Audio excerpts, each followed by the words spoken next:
Welcome to Optimum Output. Let's dive into the captivating world Malcolm Gladwell unfolds in Outliers, the story of success. Have you ever questioned what truly sets high achievers apart? Is it raw talent, relentless effort, or something more hidden from plain sight? Join us as we unpack the unseen elements that shape Outliers, exploring everything from the transformative 10,000-hour rule to the profound influence of cultural legacies. Trust me, every insight from this exploration will challenge your thoughts about success. Who exactly is an outlier?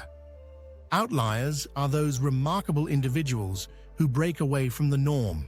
They aren't just part of the crowd, they stand out, capturing our attention with their unique qualities. These people ascend to the top of their fields. Geniuses, star athletes, iconic rock stars, business moguls, and billionaires. But what is it that catapults them to these heights? We often admire the tales of self-made successes, the rags-to-riches journeys that inspire us all. These stories lead us to wonder about their lives, their habits, and whether they possess some extraordinary traits that we don't. It's easy to believe that their success is solely a result of their abilities. But what if there's more to the story? Gladwell's book challenges our assumptions about success, offering insights that reveal the flaws in our conventional thinking. Success is rarely an isolated achievement. Is talent enough? What about the influence of one's upbringing, the people supporting them, and the culture they're part of? By exploring these stories, we'll gain fresh perspectives on what it takes to be truly successful. The hockey phenomenon, Canada's secret edge. In Canada, hockey reigns supreme, with children taking to the ice as young as kindergarten. Schools across the country run hockey leagues, but there's an intriguing pattern in who makes it to the top. Why are most of Canada's best hockey players born between January and March? The answer is hidden in a slight but significant age advantage. Hockey coaches often select the oldest boys in their age group, who tend to be more physically developed. For example, a child born in December will likely compete against boys born almost a year earlier. That physical maturity gives the older boys a head start. As a result, they receive better training, practice more frequently, and by the time they're teenagers, they've mastered the sport. This same principle can apply in other fields, where a slight head start can snowball into a lifetime of opportunities. The success of Canada's hockey players illustrates a broader trend. Society tends to reward those who are already ahead. Once someone is on the path to success, more doors open for them, further widening the gap. Conversely, those who don't make it early on may be overlooked, regardless of their potential. It's a reminder that success is often more about the opportunities given than about innate personal achievement.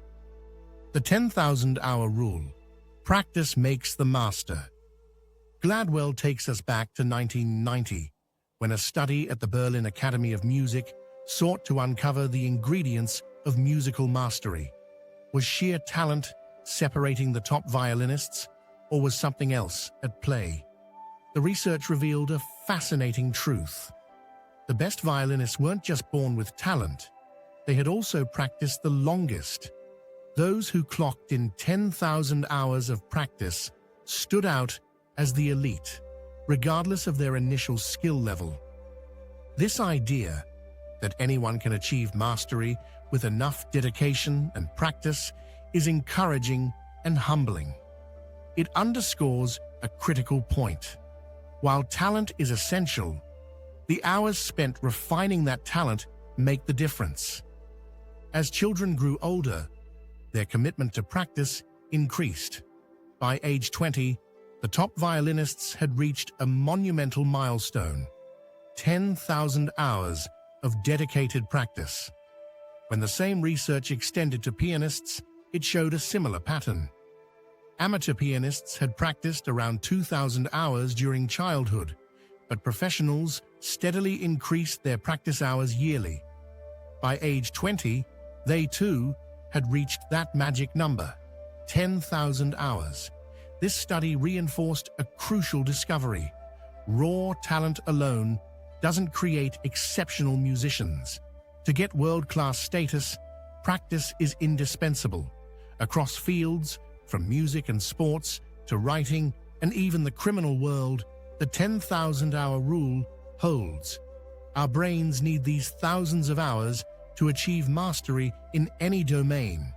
However, not everyone can realistically devote that much time to practice. For many, achieving the 10,000-hour mark requires support and opportunity, especially when young. For example, finding those hours can be challenging if a child is raised in a lower-income family and has to work. It's this access to opportunity that often separates outliers from everyone else. Take Bill Gates, for instance. He began programming as early as the 8th grade, a remarkable advantage given the period. In the late 1960s, computers were an exclusive luxury available to a select few. Gates's father was a lawyer, and his mother came from an affluent family, which allowed him to attend Lakeside School in Seattle, one of the few schools with a computer club, in 1968.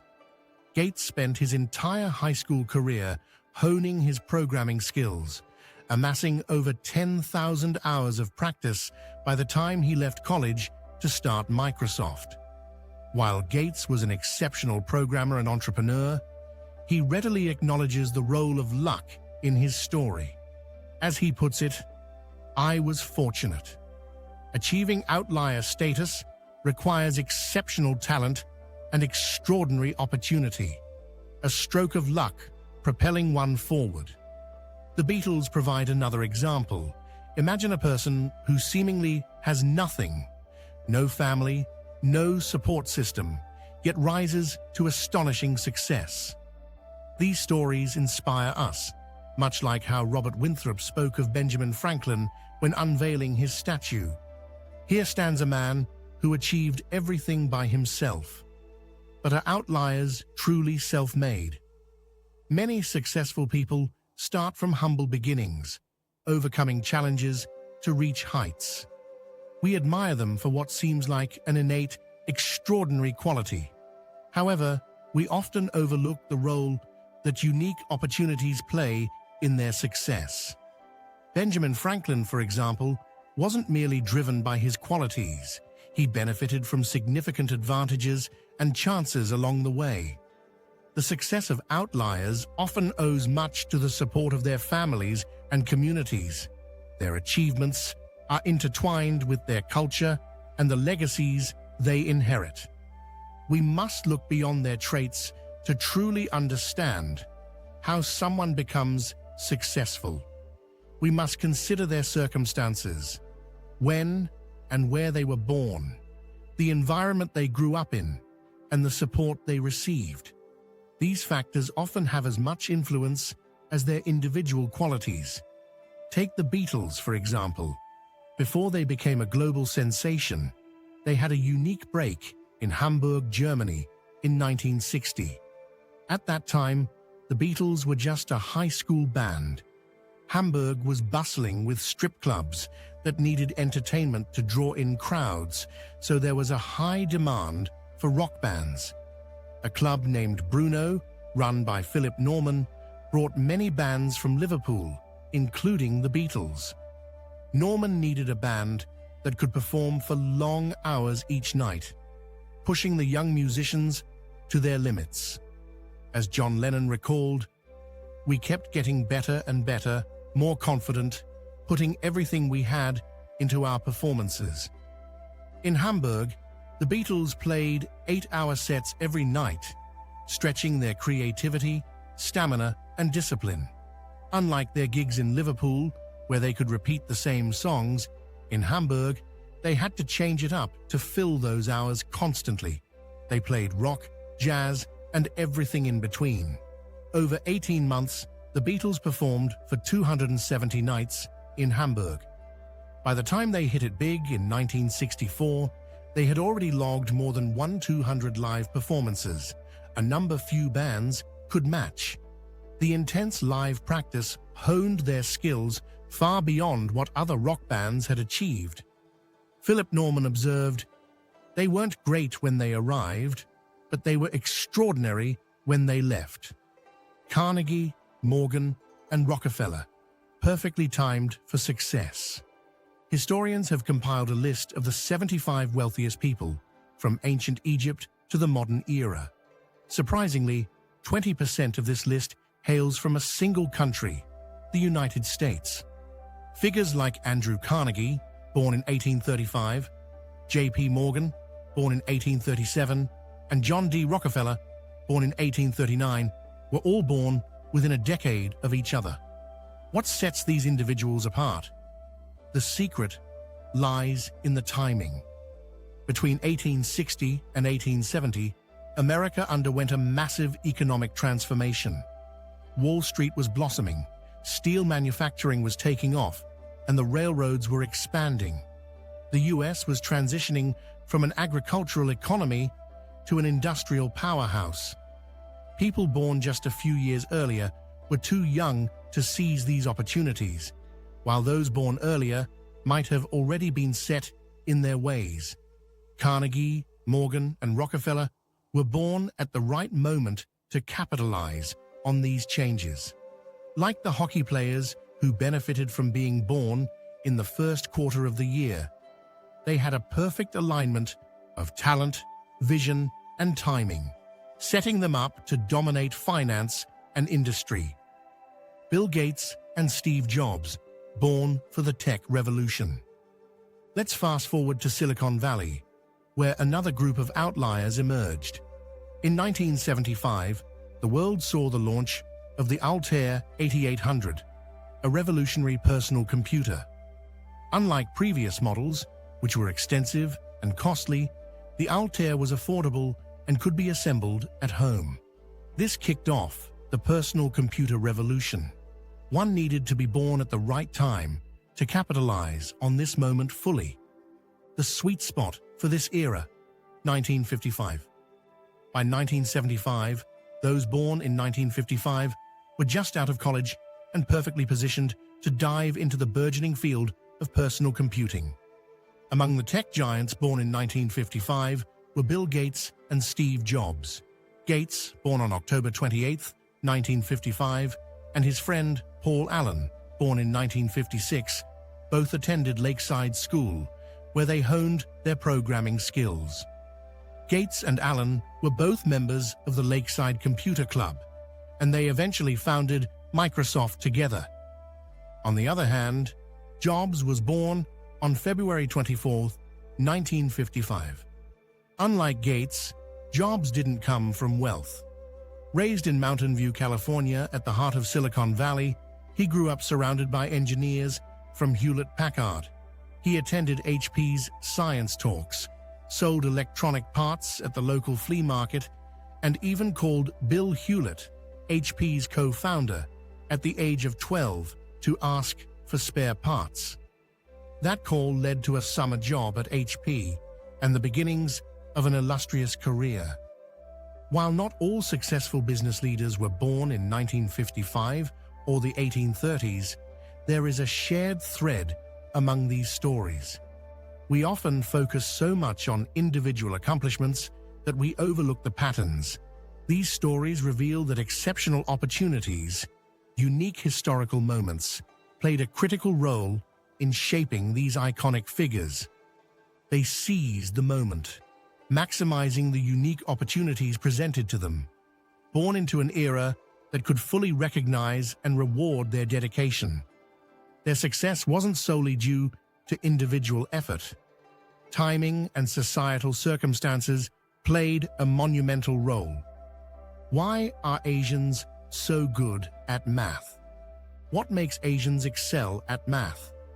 It's easy to assume it's a result of various factors, but it might surprise you that this strength is deeply rooted in cultural heritage.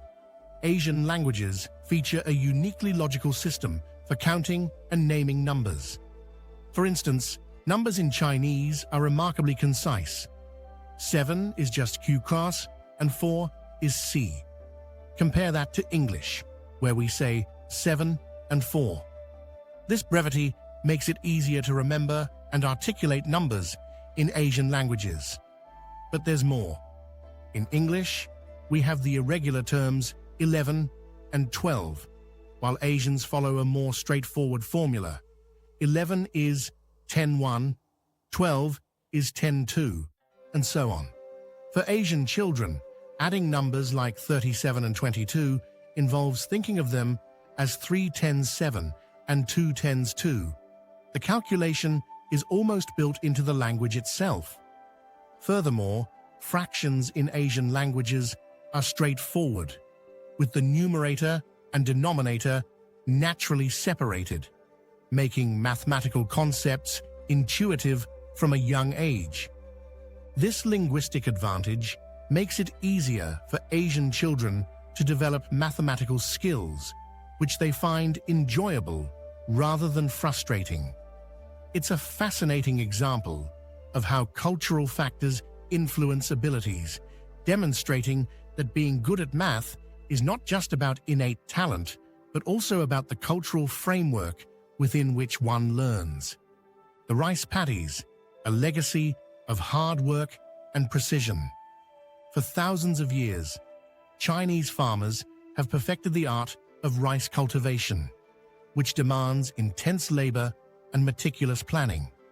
Unlike wheat farming, which involves preparing fields and sowing seeds, rice farming requires creating paddies, controlling water levels, and using organic fertilizers. Entire families participate, working together to plant, tend, and harvest rice. Rice paddies are small, usually no larger than a hotel room, and a single field might contain only a few paddies. Despite this, a village can sustain itself on as little as 450 acres of land, a stark contrast to the vast farms of the United States, where a single family might manage hundreds of acres with heavy machinery. Asian farmers don't have the same access to machinery, so they rely on sheer hard work, spending up to 3,000 hours a year in the paddies. This commitment is reflected in sayings like, "An idle man in winter will starve," and "Don't rely on the gods for your food, rely on your own 2 hands." This relentless work ethic is not limited to farming seasons. During winter, when fields lie fallow, Chinese farmers turn to other trades, such as making bamboo hats, mending tools, or crafting tofu and bean curd. They never remain idle, constantly finding ways to work, earn, and improve. This enduring hard work has shaped their cultural identity, creating a legacy of resilience that Asian communities carry with them wherever they go. In conclusion, success is a blend of many elements. So, we uncover the remarkable stories from Malcolm Gladwell's Outliers. Success isn't merely a product of personal talent or effort.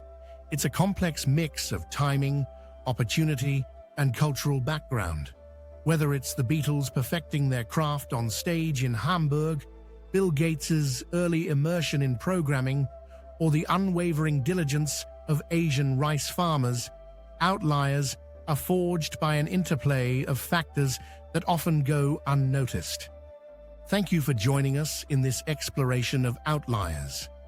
If you enjoyed this summary and found it thought-provoking, please give it a thumbs up, share it with others, and subscribe to our channel for more insights like these.